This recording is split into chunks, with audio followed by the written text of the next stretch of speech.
This is continuation of the previous Ethiopian history, unit 3 of grade 12, part 4.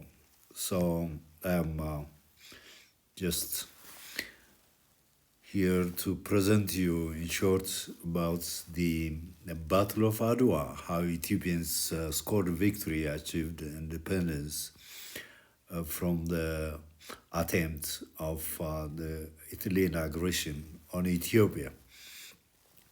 Okay, the Battle of ADWA. You know that earlier we have discussed that the Italians had been defeated by the army of Ras Alula. Alula gave the Italians his first serious blow to the Italians at Doggerly. Now the problem was still continued as a problem. Johannes marched to Matama and lost his life. Behind his march or campaign to Matama, Maramilash became an open land, no almost Ethiopian defending force. Alula was with Johannes at Matama, so Italians just relaxingly occupied Maramilash. Now, it was not, that was a little bit enough, but they want to again to control Tigray, and they encroached to crossing the Maramilash. They came to penetrate to the region what's called Tigray, that's Ethiopian territory.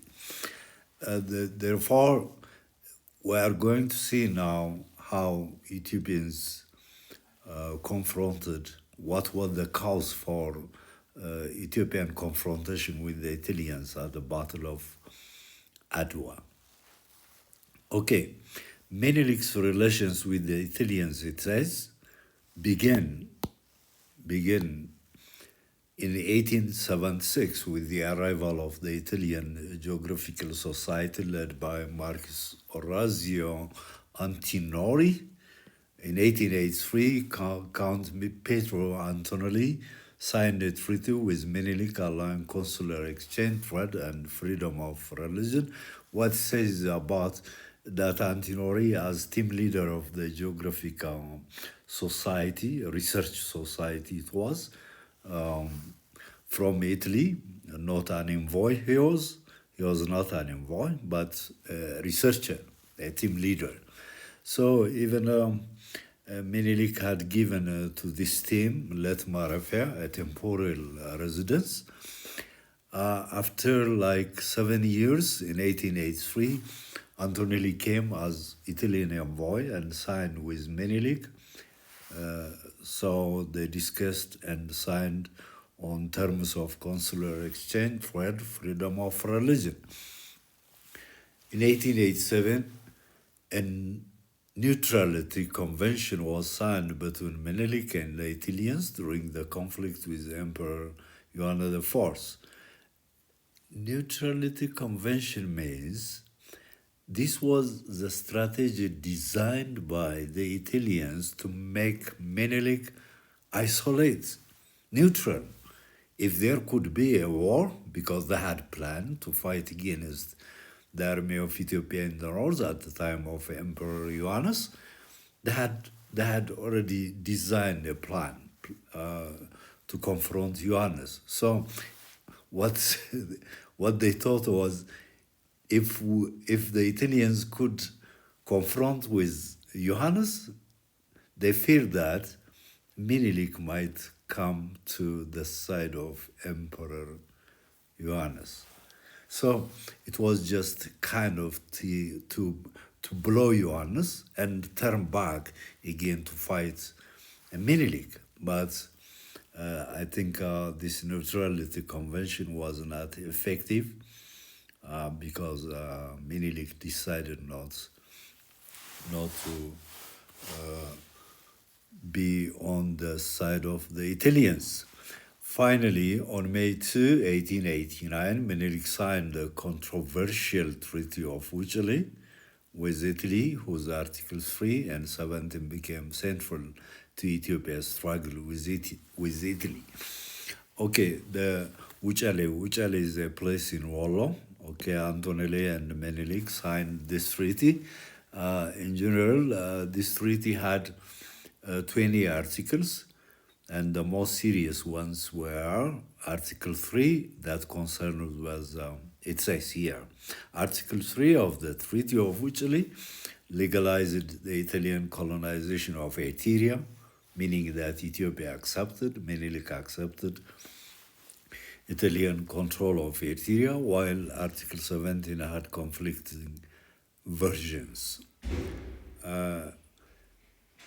Article 3 is concerned of the boundary delimitation or limits, boundary points between Eritrea and Ethiopia. The Article 17 had two versions. That is, Amharic version states that Menelik may use Italy in foreign relations, may use that depends on the interest of Menelik. May not use even. May use Italy or may not use to contact or to have any diplomatic relations with, like Britain, France, Russia, Austria, with any of European countries. Menelik may use or may not use. Optional. Menelik realized, okay, but the Italian version made it mandatory, obligatory, reducing Ethiopia to a protectorate, okay, under the auspice, supervision of the government of Italy. So if Menelik wanted to a diplomatic contact like with Russia or Britain, he had to take permission, okay? With the interest of the Italians, Menelik's move could be determined by. Menelik realized the deception when foreign powers insisted he communicate through Italy. He knew that he was cheated by, this means deception meaning cheated by the foreign powers. To counter this, he issued a famous circular in 1891 to European governments affirming Ethiopia's independence. Yeah, in 1891, Menelik announced or wrote letters. It could be said as official circular, okay? Circular meaning to let all Europe to know that Ethiopia has full independence. Italy, however, continued pressing Menelik to accept its version, meaning Italian version, kind of compelling or forcing Menelik to accept Italian version.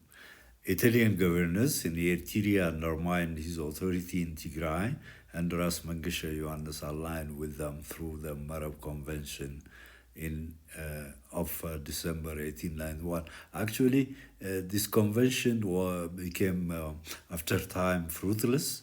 The moment Ras Alula brought Ras Mengesha to Addis and created a kind of mutual understanding between Menelik and Ras Mengesha. He created, thanks to Ras Alula, he created a kind of joint front between Menelik and no vacuum between Menelik and Ras Mengesha for Italians to penetrate into. Okay, they closed it, but for the time being, they tried to make Ras Mengesha on their side. In February 1893, Menelik abrogated Article 17 with strong support from Empress Daitu. He abrogated, meaning that cancelled Article 17. Yet, Italian subversion continued until Ras Mengesha and his followers submitted in 1894 while a revolt led by Bahata Hagos in Akalaguzai further weakened Italy. As I said, Ras Alula brought Mangasha to Addis Ababa, and this year there was a coalition between Menelik and Mangasha Johannes. As well, there was a revolt led by Batagos in Akalago, further weakened Italy. Batagos stood against Italy that month, a local rebel leader. Disappointed by setbacks, by problems, Italy got a disappointment. Italy advanced its conquest plans, launching the ADWA campaign in 1895. Italy advanced its conquest of controlling Tigray, launching the ADWA campaign in 1895. The campaign had three stages: the Battle of Ambalage, December 1895, the Siege of Mekelle, and the decisive battle of Adwa, March 1896. At Ambalage, it says, Fitaurari Gabayo defeated Italian force, while at Mekelle, Titus troops besieged the Italians by cutting off their water supply.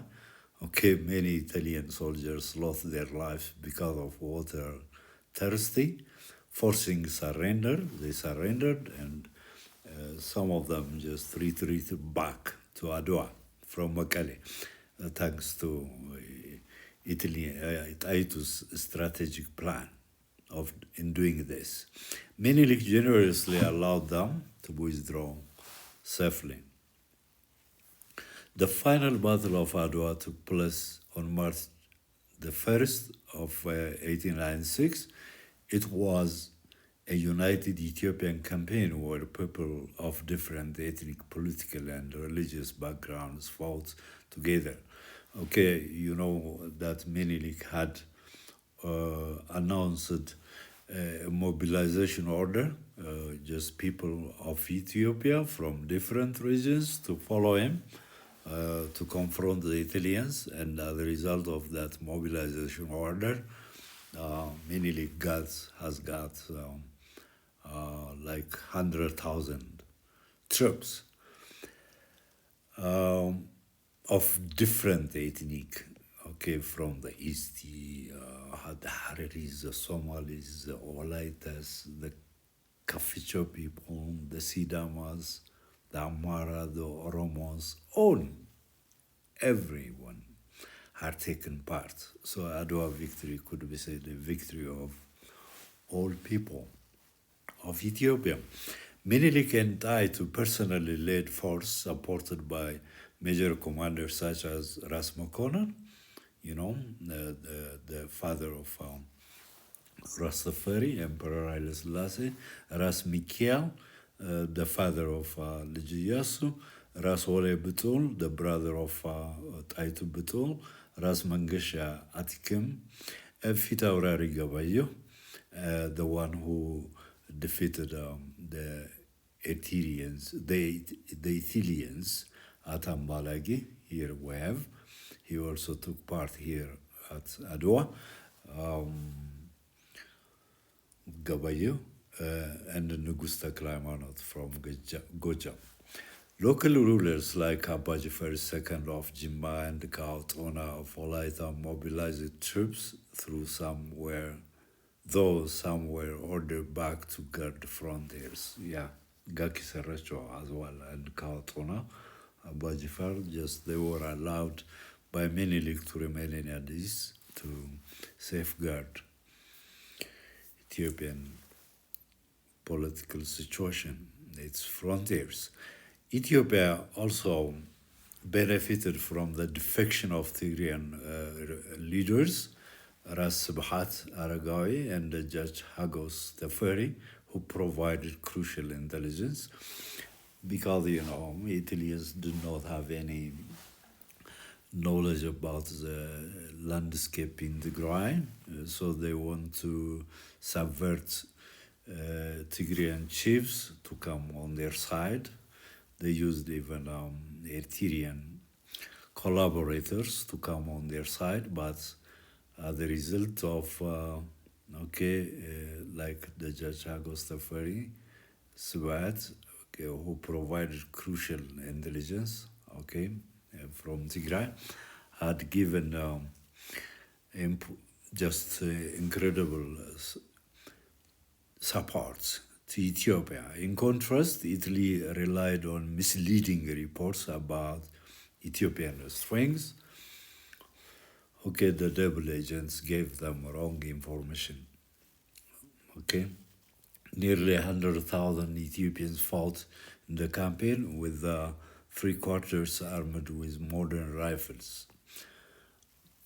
Their courage and strategy ensured a decisive victory, with just determination, courage, a big role it played on the side of the Ethiopians. The Italians suffered heavy loss at ADWA, 7,000 killed, 2,500 wounded, and 3,500 captured. Baratieri, the war minister, ordered a retreat, but two Italian generals, Arimondi and Davor Meda, lost their lives, while Albertoni was taken as war prisoner, war captive. Ethiopia's victory shattered Italy's colonial ambitions, shattered, not to think again, to fight against Ethiopia. That means leaving them only Eritrea. It was beyond, I think, scholars spot here like 6 reasons why Menelik couldn't just forward push or drive out the Italians from the land of the present-day Eritrea. One of the problems was concerning the troop, the fighting force.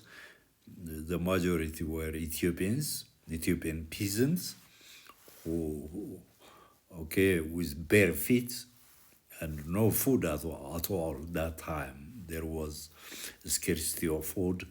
Plus, there was a rumor information, another Italian army coming from Italy to the Red Sea.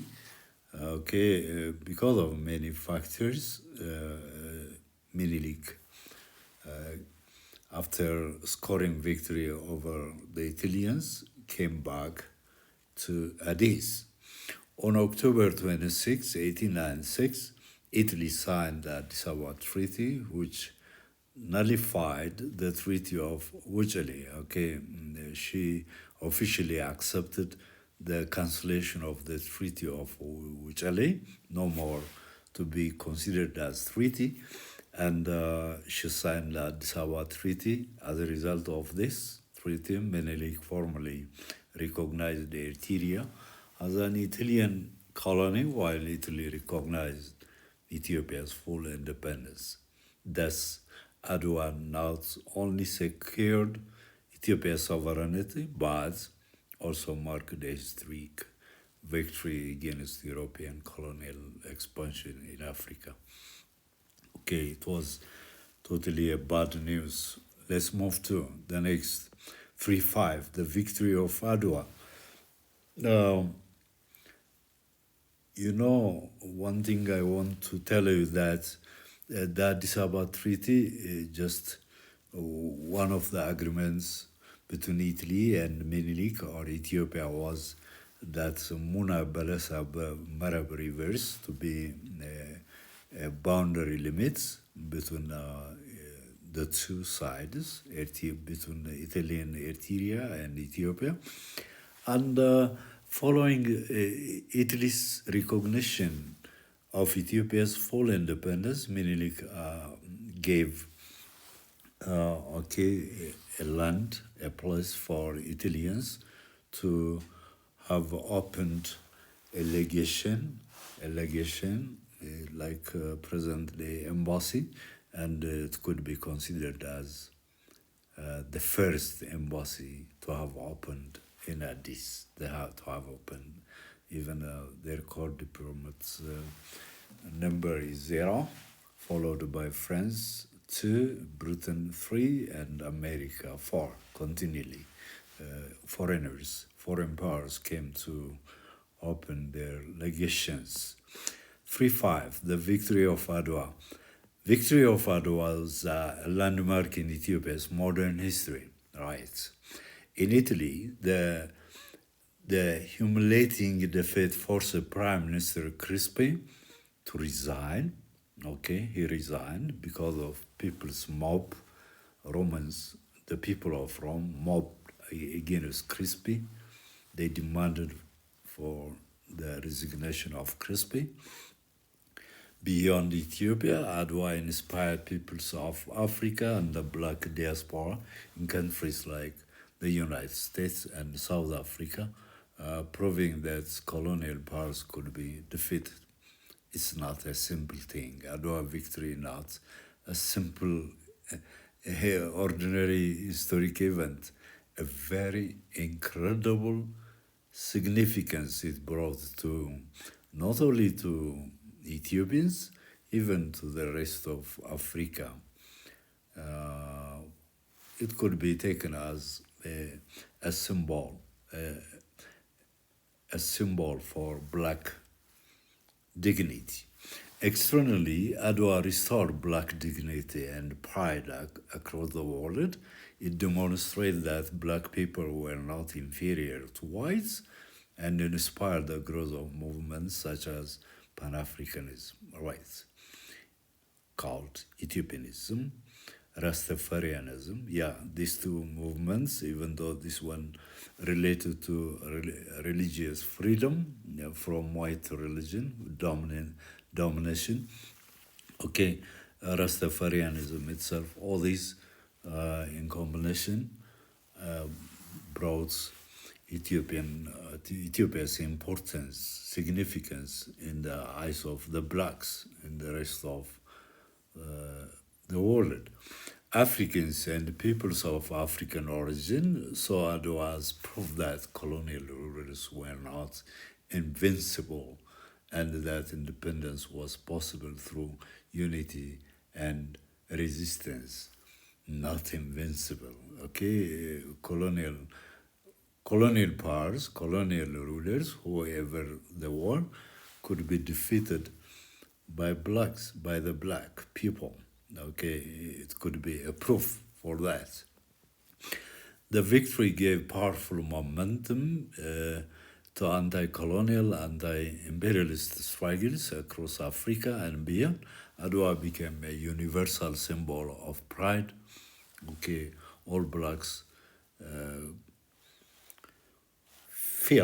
started to feel that blackness, okay, became a symbol of pride, hope, and resistance, because that time, except Ethiopia and Liberia, the year until 1911, including Morocco, Liberia, and Ethiopia were free lands, independent with their sovereign states, but after 1911, Morocco fell into the hands of the French colonizers. So Ethiopia and Liberia continued for a long period of time.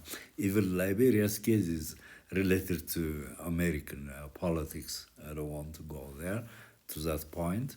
Ethiopia's case was through blood. Ethiopians paid their blood, sacrificed a lot to bring about this sovereignty, to safeguard its independence, thanks to those patriots who lost their lives for the cause of Ethiopian independence. Internally, ADWA safeguarded Ethiopia's political independence, even though ADWA safeguarded Ethiopia's political, we said that, even though Eritrea remained under Italian control until 1941, even after 1941, Britain came with her indirect colonial policy. Okay, Eritrea couldn't come to be as a provincial territory of Ethiopia even until like 1952. Ethiopia stood as the only African state whose independence was officially recognized by colonial powers during the era of partition. This enabled the country to chart its own destiny free from colonial domination. Okay, ADWA also strengthened Ethiopian unity. The victory showed Ethiopians that national solidarity was the key to invincibility. Okay, we said this. Okay, frequently we mention this case. Okay, what's important here, okay, Ethiopia signed, following this victory, Ethiopia signed after 1896, Minilik as an Ethiopian emperor entered to his third phase, Kaffa, what's called buffer zone, the buffer zone, okay? We have discussed this before. The boundary, the border lowlands, buffer zone, that means Menelik began to capture, meaning to incorporate those border lowlands, except like Kaffa, Gaki Serrecho, all others peacefully submitted to his army. That was to include Ogaden, Borana, Kaffa, Sosa, okay, all these became part of Ethiopia, even though there was a bloody war between Minilik's army and that of Gaki Serrecho of Kaffa. So, following all these things, Minilik signed a series of boundary treaties in 1902, 1907, 1908, okay, with France, with Britain, with Italy. Minilik had signed different internationally recognized boundary agreements he signed. So Ethiopian sovereignty was proved as a free land, independent land, country. Between 1897 and 1908, Ethiopia concluded, as I said, it's obvious, French Somaliland concerning Djibouti, with Italy concerning Eritrea, Anglo-Egyptian Sudan, British East Africa, Kenya, and Italian Somaliland with Italy. All these were signed by Menelik. Although unresolved boundary issues later became source of conflict, the victory of ADWA ensured Ethiopia's sovereignty, international recognition, and its enduring status as a beacon of African independence and the resistance to colonialism. Very clearly proved. The birth of Eritrea as an Italian colony, the Treaty of Wuchale signed on May 2, 1880 between Menelik and Antonelli, is often said to have directly led to the creation of Italian colony of Eritrea, particularly through Article 3, an agreement concerning the boundary agreements between Ethiopia and Eritrea. Italian Eritrea. However, the treaty was the outcome of earlier years of Italo-shown friendship. Antinori, we said it. Okay, these countries, the Italian Robatino Shipping Company purchased from the Sultan of Afar. That was in 1879. Since 1882, this ASAP became under the control of Italian government officially.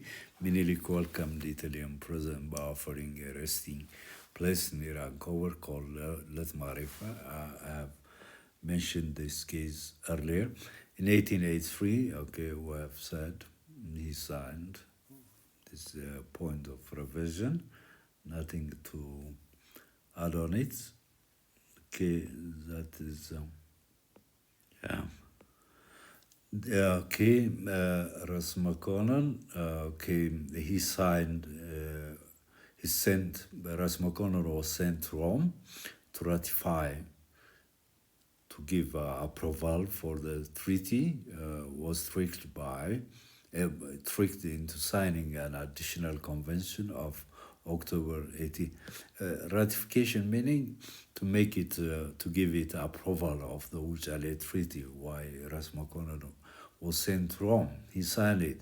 This provision allowed Italy to advance toward the Mareb River under the guise of effective occupation meaning physically to be there, a rush domination, a rush penetration by the Italians towards the Mareb River that borders Tigray. Despite Menelik's protests, Italians extend their control across the entire Marab Mulash region.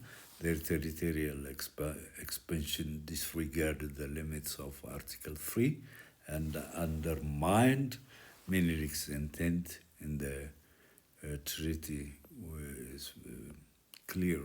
Okay, they just disregarded, cancelled, practically cancelled, even though they signed the Wuchale Treaty, which is part of it is Article 3. On January the 1st, 1890, Italy officially declared the establishment of Eritrea as its colony, marking the culmination of their strategy of gradual encroachment that began with trade, friendship, and treaties. Officially, they declared that Eritrea became Italy's possession, colony, since 1890. Even this was the name given by the Italians themselves. Okay, that's all about. Next time, I'll join you with power struggle among ruling elites in Ethiopian history, which was just a complicated part of Ethiopian history. Since this time, Britain, France, Italy came into.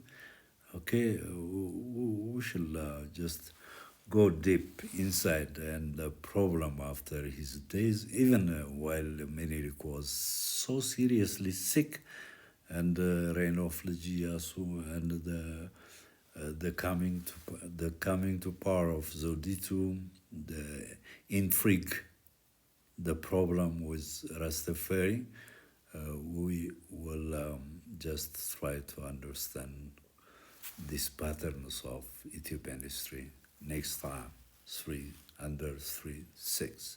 Thank you for listening me with patience. Thank you.